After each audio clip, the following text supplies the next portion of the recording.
Assalamualaikum warahmatullahi wabarakatuh. Hamdan salatan wa salaman amma ba'du. Anak-anakku semuanya, dalam kehidupan ini kita tidak bisa dilepaskan dari yang namanya nilai-nilai kehidupan. Nilai-nilai kehidupan ini berasal dari karakter yang baik. Nah, yang disebut dengan karakter adalah sifat batin yang mempengaruhi segenap pikiran, perilaku, budi pekerti, tabiat yang dimiliki oleh manusia dan makhluk hidup yang lain. Demikian pula sebagai manusia, tentu kita tidak bisa dilepaskan dari yang namanya karakter. Ada satu ungkapan yang cukup menarik yang perlu mendapat perhatian kita. Perhatikan apa yang Anda pikirkan, karena itu akan menjadi ucapan Anda. Perhatikan apa yang Anda ucapkan, karena itu akan menjadi perbuatan Anda. Perhatikan perbuatan Anda, karena itu akan menjadi kebiasaan Anda.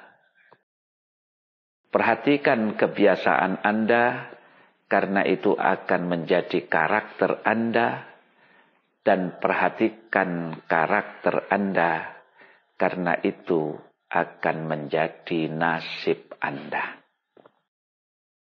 Di dalam Al-Quran, sebagai umat Islam, kita belajar banyak sekali nilai-nilai. Setelah dipelajari, ternyata ada 100 lebih nilai-nilai yang terdapat di dalam Al-Quran, kitab suci umat Islam. Dan di antara 100 lebih nilai itu, pesantren Tebu Ireng mengambil 5 nilai dasar yang wajib diikuti, wajib dimiliki oleh segenap sivitas akademika yang ada di pesantren Tebu Ireng.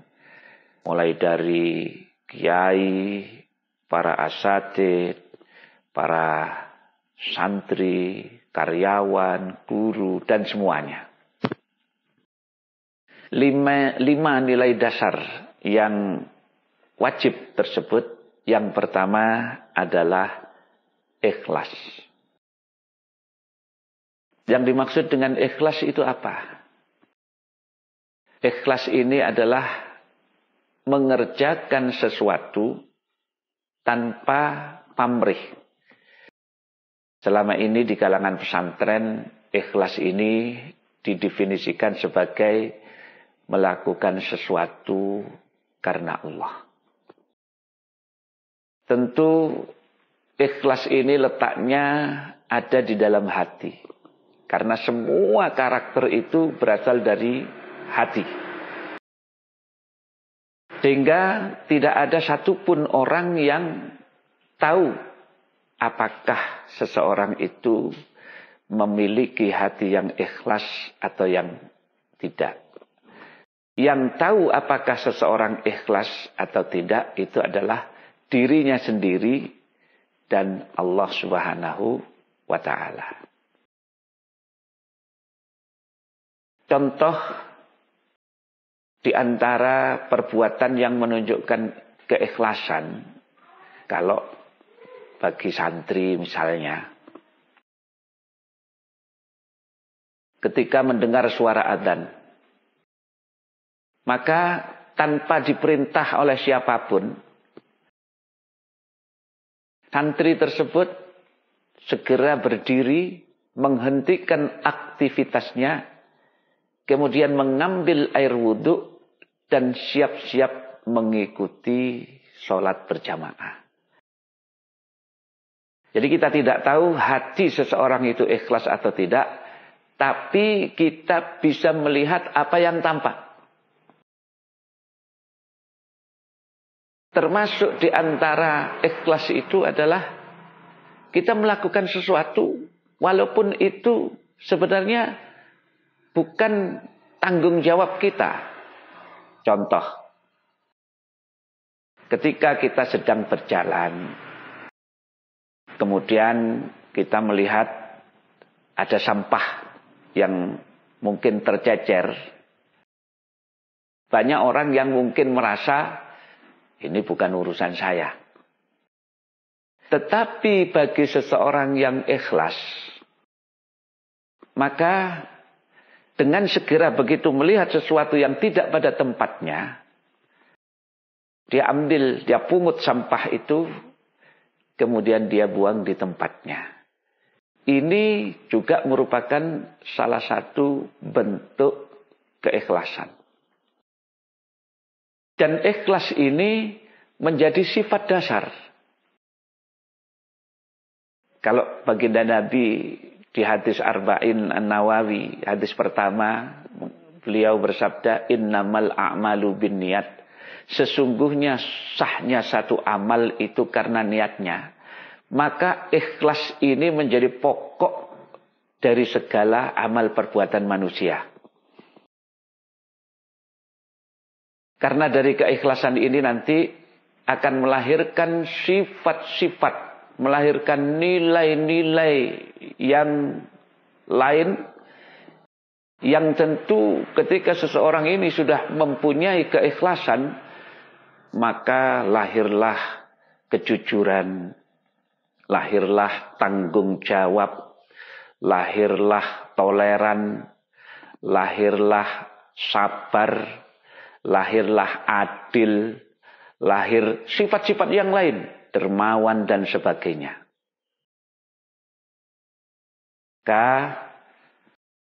Seyogyanya lah sifat ikhlas ini kita pupuk mulai dari awal, kita ajarkan sejak masih kanak-kanak, remaja, dewasa sampai orang tua, maka ketika seseorang ini sudah mempunyai keikhlasan, hidupnya akan menjadi lebih tenang, hidupnya akan lebih menjadi mudah. Yang kedua, nilai yang harus dimiliki oleh Sivitas Akademika Pesantren Tebu Ireng adalah jujur. Apa arti jujur itu?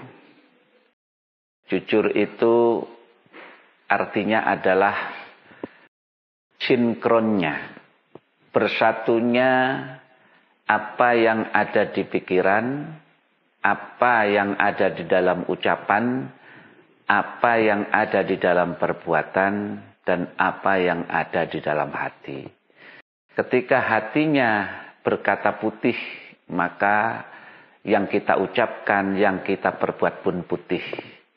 Ketika hatinya berkata hitam, maka apa yang kita ucapkan, apa yang kita perbuat pun hitam. Nah, sifat jujur ini juga menjadi salah satu sifat yang dimiliki oleh ahli surga. Kalau kita dalam bahasa Arab ada sifat siddiq. Siddiq ini artinya jujur. Siddiq itu artinya benar. Dan orang yang mempunyai sifat jujur, mempunyai karakter jujur, itu kejujuran sudah menjadi darah daging. Sehingga orang akan selalu berbuat jujur, baik di depan orang maupun di belakang orang. Karena bagi orang yang jujur, yang melihat bukan manusia, tapi adalah Allah Subhanahu wa taala. Dikisahkan suatu ketika Khalifah Umar sedang berjalan-jalan Kemudian di satu rumah, satu malam, beliau mendengar ada dua orang wanita yang sedang bercakap-cakap, rupanya ibu dan anaknya yang berprofesi sebagai penjual susu. Nah, di antara dialog yang terdengar oleh Khalifah Umar, sang ibu memerintahkan kepada anak untuk mencampur susu yang akan dijual dengan air. Dengan alasan menurut sang ibu agar keuntungan yang kita peroleh lebih banyak. Tetapi sang anak menolak dengan mengatakan, "Jangan, Bu. Ini adalah pelanggaran hukum. Kalau sampai Khalifah Umar tahu, maka kita akan dihukumnya. Beliau akan marah." Sang ibu mengatakan, "Sudahlah, Nak. Oleh Khalifah Umar tidak akan tahu." Padahal Khalifah sedang mendengar di luar rumah. Dengar jawaban sang ibu, sang anak pun meluruskan, "Ibu, kalaupun Khalifah Umar tidak melihat perbuatan kita, bagaimana dengan Tuhannya Khalifah Umar? Bagaimana dengan Allah Subhanahu wa Ta'ala yang Maha Tahu?" Nah, inilah yang disebut dengan sifat jujur. Tanpa memikirkan dilihat atau tidak oleh manusia, perbuatan kebaikan atau kejujuran ini tetap dia laksanakan. Anak-anakku semuanya, terkadang kita ini berpikiran bahwa seseorang itu apa yang tampak. Padahal apa yang tampak belum tentu menggambarkan apa yang tidak tampak. Contoh sederhana. Terkadang kita melihat seseorang ini baik, punya akhlak yang baik. Tetapi sering kita melihat orang ini melanggar. Contoh sederhana. Ketika kita berada di jalan raya, ada seseorang yang mungkin pakai sarung, pakai kopiah, pakai serban. Tetapi di pertigaan jalan atau di perempatan jalan, lampu merah misalnya. Pada lampu sedang menyala merah, dia terobos saja. Nah, tentu ini adalah contoh yang tidak baik. Bagi orang yang jujur, lampu merah itu sudah seperti pengawasan. Walaupun tidak ada polisi yang mengawasinya. Dan ini sifat jujur yang luar biasa. Nah, bagi kita, terutama bagi para santri, bagi para siswa-siswi semuanya, sifat jujur ini bisa diterapkan. Contoh sederhana ketika kita belajar, misalnya menghadapi ulangan. Maka kita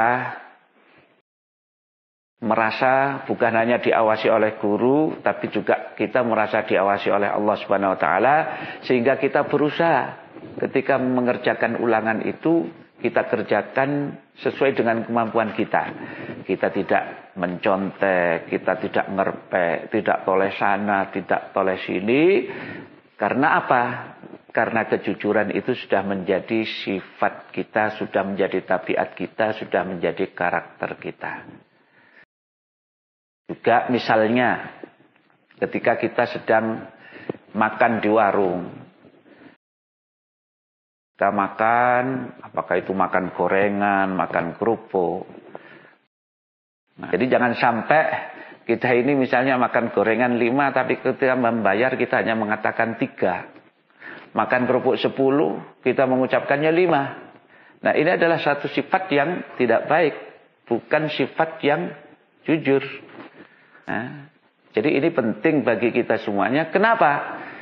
Karena yakinlah bahwa kejujuran adalah salah satu modal dalam kita bergaul. Orang sukses berdagang, orang sukses berbisnis itu bukan karena banyaknya modal berupa uang, berupa harta, tapi modal utama adalah kejujuran seperti yang dimiliki oleh baginda Nabi. Baginda Nabi ini pebisnis ulung, pedagang ulung, tapi modalnya bukan harta. Modal yang paling utama karena beliau bergelar Al-Amin, orang yang dapat dipercaya. Artinya orang yang dapat dipercaya adalah karena kejujurannya. Kemudian sifat yang ketiga yang wajib kita miliki sebagai sifat dasar sebagai santri Tebu Ireng adalah tanggung jawab. Tanggung jawab itu apa? Tanggung jawab itu bukan hanya berkenaan dengan segala perbuatan. Tanggung jawab ini adalah sesuatu bentuk konsekuensi bukan hanya dari amal perbuatan kita. Tetapi juga sebelum kita melakukan perbuatan harus sudah punya gambaran tanggung jawab ini. Contoh yang paling sederhana kalau di kalangan para santri. Di dalam pesantren itu ada tata tertib, ada peraturan yang wajib ditaati. Bisa jadi seorang santri itu mungkin melanggar tata tertib, melanggar peraturan. Maka sebagai bentuk tanggung jawab, ya harus mau menerima konsekuensinya, mau menerima sanksi, mau menerima takzir kalau di kalangan pesantren. Ya. Misalnya seseorang santri itu ketahuan merokok. Merokok adalah satu pelanggaran kalau di pesantren Tebu Ireng. Maka ketika dia ketahuan merokok, nah di situ ada pasal-pasal, ada bentuk takziran dan sebagainya, maka dia harus mau bertanggung jawab. Jangan sampai kita ini kemudian sifat tanggung jawab ini kita hilangkan dalam kehidupan kita. Karena kita tidak bisa dipisahkan dari yang namanya tanggung jawab. Siapapun, mulai dari pemimpin, termasuk rakyat, termasuk guru, termasuk para santri, semuanya ini harus mau mempertanggungjawabkan semua perbuatannya. Kalau perbuatannya baik, ya insya Allah menjadi tanggung jawab yang baik. Tetapi kalau perbuatannya mungkin tidak baik, maka dia harus mau mempertanggungjawabkan perbuatannya sesuai dengan yang berlaku. Karena kita semuanya akan mempertanggungjawabkan perbuatan kita di hadapan Allah Subhanahu wa taala. Anak-anakku semuanya, nilai berikutnya yang harus kita miliki dalam kehidupan ini adalah kerja keras. Kerja keras adalah sesuatu yang sangat baik dan dianjurkan dalam Islam. Bahkan suatu ketika baginda Nabi itu bertemu dengan seorang tua yang sedang bekerja, sedang memecah-mecah kayu, ya, sedang memecah kayu. Dan melihat hal itu, baginda Nabi mencium tangan orang tua tersebut. Sambil beliau mengatakan, inilah tangan yang tidak akan tersentuh api neraka. Artinya, orang yang bekerja keras sangat dicintai oleh baginda Nabi. Tidak ada satupun orang yang sukses tanpa kerja keras. Tidak ada kesuksesan datang begitu saja. Harus diiringi kerja keras. Karena yang bisa merubah seseorang itu hanya Allah dan dirinya sendiri. Innallaha la yughayyiru ma biqaumin hatta yughayyiru ma bi anfusihim. Sesungguhnya Allah tidak akan merubah nasib seseorang sehingga orang tersebut mau merubah dirinya sendiri. Artinya ketika seseorang itu bekerja keras, sesungguhnya dia sedang merubah dirinya sendiri. Nah, bagi seorang santri, kerja keras ini bisa diwujudkan dalam bentuk belajar bersungguh-sungguh. Ulama-ulama zaman dahulu mencapai kesuksesan itu tidak dengan berleha-leha.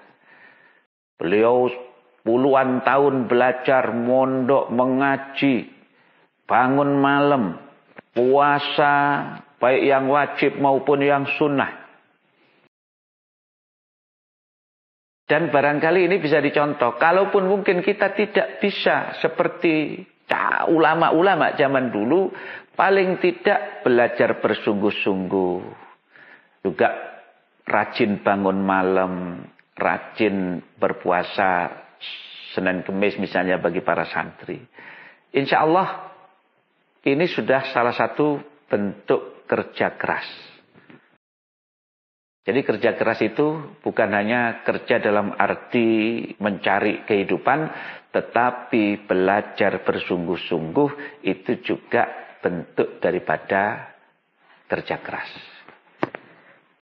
Kemudian yang kelima, sifat yang harus dimiliki oleh seorang santri khususnya adalah toleran atau tasamuh. Apa arti daripada toleran? Ya secara sederhana bisa kita gambarkan bahwa toleran itu adalah saling menghargai. Artinya menghargai perbedaan. Tidak tertutup kemungkinan dalam kehidupan ini kita ini berbeda dengan orang lain. Berbeda dalam segala hal. Terkadang kita ini berbeda suku, berbeda bangsa, berbeda bahasa, berbeda profesi, berbeda strata, dan perbedaan-perbedaan yang lain. Tetapi janganlah kemudian perbedaan yang kita miliki ini menjadi perpecahan, menjadi sumber perpecahan bagi kita semuanya. Maka sifat toleran ini harus kita miliki. Toleransi dalam hal agama, dalam hal macam-macam lah. Nah, dalam dunia pesantren kita ini sering melakukan diskusi.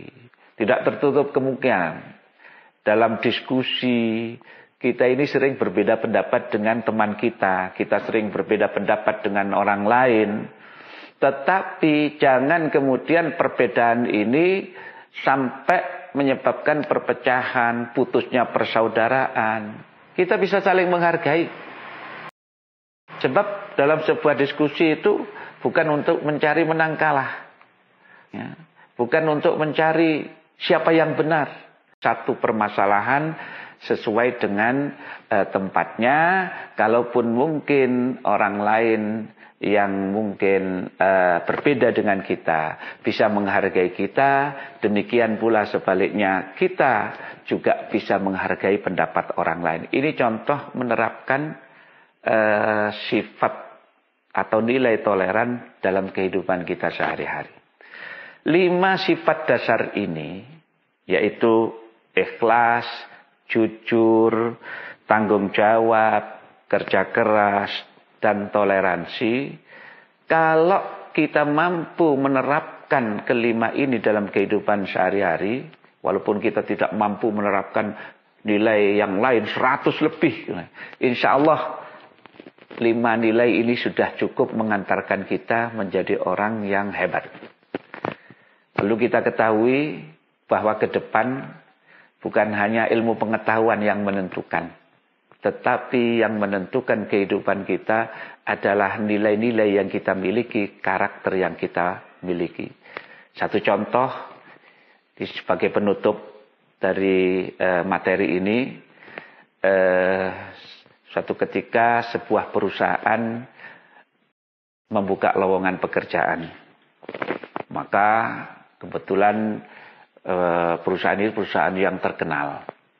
Maka ribuan pelamar dari yang S1, S2 karena syaratnya IP-nya harus di atas 3. Mereka berbondong-bondong melamar. Maka pada waktu yang telah ditentukan satu persatu calon karyawan ini dites. Rupanya tesnya bukan tes tulis, bukan tes wawancara, tapi semacam trapping. Tesnya ini adalah semacam jebakan. Jadi sudah setting sebuah kantor yang sedemikian rupa sehingga untuk menguji sampai di mana karakter karyawan itu. Ketika ada karyawan yang mungkin melihat di halaman depan kantor itu melihat sampah berserakan, dia biarkan. Kemudian melewati sebuah ruangan yang lampunya sedang menyala padahal suasana terang benderang, tidak dia matikan. Kemudian melewati toilet atau kamar mandi yang airnya mancur terus, tetapi padahal sudah penuh, dia tidak matikan. Maka ketika sampai di ruang penguji atau yang mewawancarai, maka diucapkan terima kasih sudah mengikuti tes ini. Tetapi ketika ada calon pelamar yang ketika dia masuk halaman melihat sampah berserakan, kemudian dia ambil sampah itu, kita dibuang di tempatnya. Ketika melewati ruangan yang terang benderang tapi lampu menyala sebagai bentuk tanggung jawab, maka dia matikan lampu tersebut. Ketika melewati toilet atau kamar mandi yang airnya terus mancur padahal sudah penuh, maka ketika pelamar ini masuk ke ruangan penguji, pertanyaannya adalah, mulai kapan Anda bisa bekerja? Anak-anakku semuanya, maka jangan lupa bahwa karakter inilah yang akan menentukan kehidupan kita. Maka di awal tadi saya buka mulai dari pikiran sampai ucapan, sampai perbuatan, kebiasaan, akhirnya menjadi karakter, dan karakter ini akan menjadi nasib. Artinya nasib Anda ditentukan oleh karakter Anda, ditentukan oleh nilai-nilai kehidupan yang Anda miliki. Demikian materi ini saya sampaikan, kurang lebihnya mohon maaf. Wallahul muwaffiq ila aqwamit thoriq. Wassalamualaikum warahmatullahi wabarakatuh.